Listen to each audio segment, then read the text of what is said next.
नमस्कार। मेरा नाम है सुशील रायसिंघानी और आज इस स्कूटर्स के इतिहास की जो चौथी कड़ी है उसमें हम जानेंगे कि राज्य सरकारें जिन्होंने कि स्कूटर्स का जो प्रोडक्शन है वो प्रारंभ किया, उनका जो परफॉर्मेंस है वो कैसा रहा और उन राज्य सरकारों के जो प्रोडक्ट्स थे उनका क्या हश्र हुआ। अब उस जमाने में यदि हम देखें, यानी 1975 में प्रोडक्शन चालू हुआ था स्कूटर्स इंडिया लिमिटेड से, दिस विजय ब्रांड का। राज्य सरकारें भी जो है वो इस स्कूटर निर्माण के क्षेत्र में कूद पड़ी। सबसे पहले बात करते हैं आंध्र प्रदेश स्कूटर्स लिमिटेड की, जो कि आंध्र प्रदेश गवर्नमेंट का एक सरकारी उपक्रम था। उन्होंने वेस्पा के साथ करार किया 1974 में और 80 या 100 सीसी के स्कूटर वो बनाने लगे। PL 170, वेस्पा PL 170 भी स्कूटर्स लेकर के आए। वो 2 स्ट्रोक स्कूटर थे सभी और PL 170 150 सीसी का स्कूटर था। लेकिन वही हुआ, 1983 आते आते उनके स्कूटर्स की मांग बिल्कुल कम हो गई और 1983 में फिर इन्होंने ये किया कि स्कूटर्स इंडिया लिमिटेड जो विजय सुपर बनाती थी, उनकी जो कैपेसिटी थी वो बहुत ज्यादा थी, तो उनसे जो है इन्होंने पार्ट्स और इंजन लेना चालू किया। हुआ ये कि वेस्पा ब्रांड का स्कूटर अब तक बनाते थे ये PL 170, उसकी मांग जो है बिल्कुल खत्म हो गई। सरकार जो है इतना नुकसान झेलने की स्थिति में नहीं थी।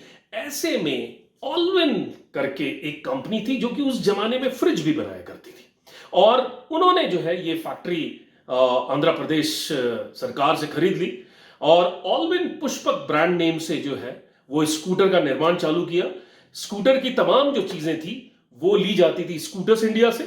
पैनल्स या फ्रंट मडगार्ड वगैरह में कुछ अंतर किया जाता था और निश्चित रूप से जैसा हमने बताया कि ब्रांड नेम में चेंज था, लेकिन स्कूटर वही था जो विजय सुपर था। एक तरीके से वो बनाना चालू किया, लेकिन 1986 आते आते वो भी लोकप्रियता नहीं स्वीकार कर पाया या ग्रहण नहीं कर पाया और आंध्र प्रदेश स्कूटर्स लिमिटेड या बाद में जो ऑलविन पुष्पक नाम से जो स्कूटर्स आता था उसका भी अंत हो गया।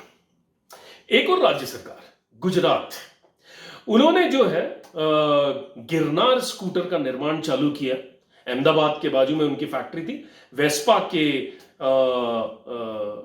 कर कदमों पे वो स्कूटर बनाया करते थे। 150 सीसी 2 स्ट्रोक 3 गियर का स्कूटर था, जैसा प्रिया आता था। लेकिन कुछ वर्षों पश्चात वो भी जो है अपने फैक्ट्री को नहीं चला पाए।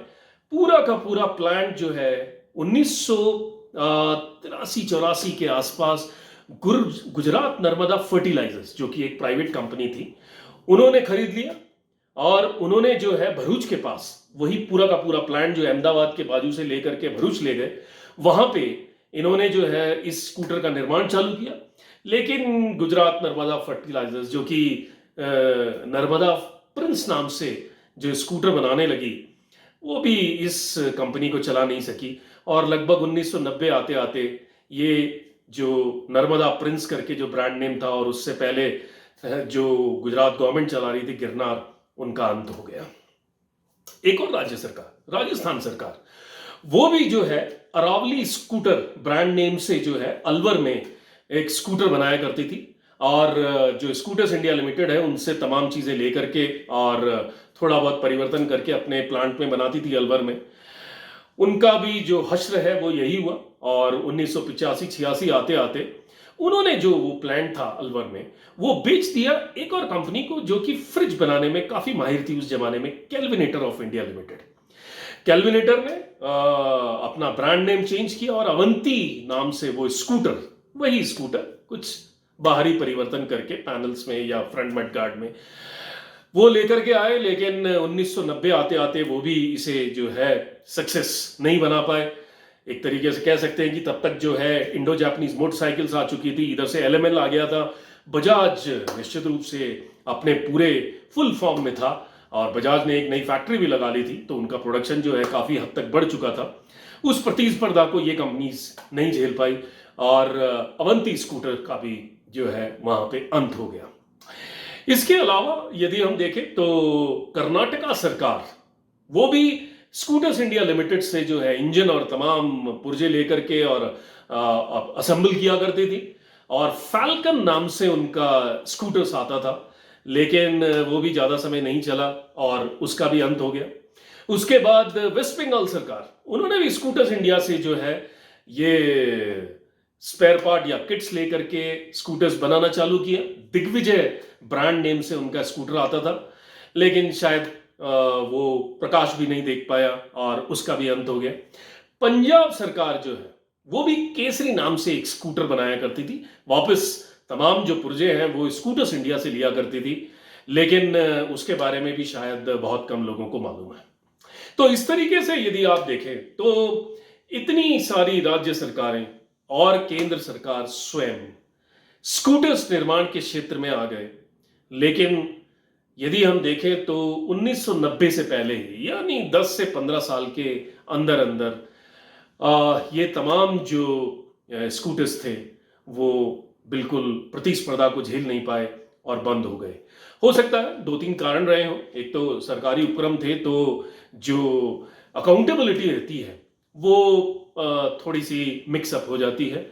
और साथ में ऐसा भी माना जाता है कि स्कूटर्स इंडिया के फेल होने का एक और कारण था कि उसके जो स्पेयर पार्ट थे वो बाजार में उपलब्ध नहीं थे। और साथ में तीसरा कारण इन सभी कंपनीज के बंद होने का था कि प्रोडक्ट इनोवेशन वो था ही नहीं। तो ये तमाम जो कंपनीज थी स्कूटर बनाने के क्षेत्र में आई तो सही, यानी भारत सरकार एंड राज्य सरकार, लेकिन ये जो कंज्यूमर गुड्स होते हैं उनको चला नहीं पाए। समाजवाद पर एक कोट है कि if socialists understand economics then there won't be any socialist.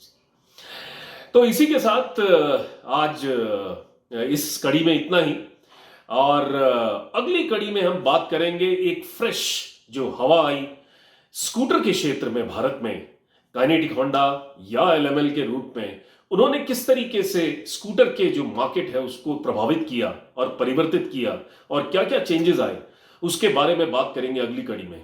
तो यदि आपको आज का संस्करण पसंद आया हो तो मेरे YouTube चैनल को सब्सक्राइब करें और बेल आइकन अवश्य दबाएं। सब स्वस्थ रहें, सुरक्षित रहें, मास्क हमेशा पहने रहें। धन्यवाद, शुक्रिया, थैंक यू वेरी मच।